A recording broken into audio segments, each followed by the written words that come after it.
फिर सबसे इंटरेस्टिंग जो बयान है वो समाजवादी पार्टी का है। समाजवादी पार्टी ने समर्थन किया ममता बनर्जी के नेतृत्व संभालने के मुद्दे पर उनका, यानी सीधे सीधे कहा राहुल गांधी की क्षमता पर हमको भरोसा नहीं है।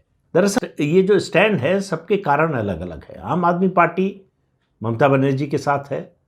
उनको दुख है कि हरियाणा के चुनाव में 2 सीटें मांगने पर भी कांग्रेस ने साथ नहीं दिया। तो अलग अलग दलों की शिकायतें अलग अलग हैं। इस समय सबसे ज़्यादा परेशान अगर कोई है और सबसे ज़्यादा इत्मीनान में कोई है इस गठबंधन में, तो इत्मीनान में है ममता बनर्जी। उन्होंने केवल बयान या दावे की बात नहीं है, साबित करके दिखाया कि पश्चिम बंगाल में भाजपा को रोक दिया।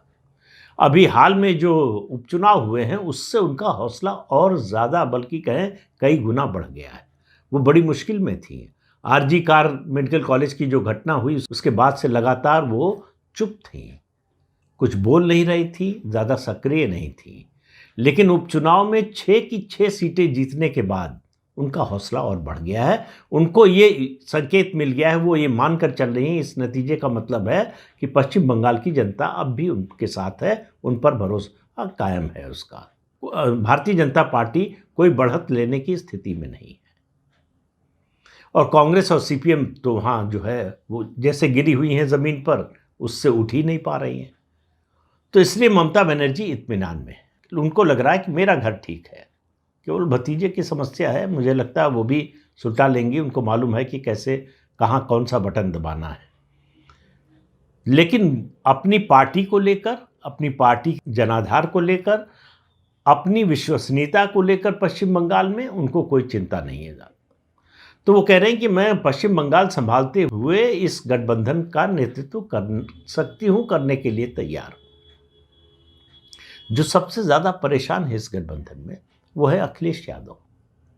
अब आप देखिए कि कांग्रेस के बाद सबसे ज़्यादा लोकसभा सीटें समाजवादी पार्टी की है, लेकिन इंडी गठबंधन में नेतृत्व की बात हो रही है तो अखिलेश यादव के नाम पर चर्चा भी नहीं हो रही है। 27 लोकसभा सीटों वाली ममता बनर्जी की पार्टी और ममता बनर्जी की चर्चा हो रही है, बल्कि एक तरह से सहमति बन गई है। लगभग 86 सांसदों वाला ब्लॉक ममता बनर्जी के साथ खड़ा नजर आ रहा है।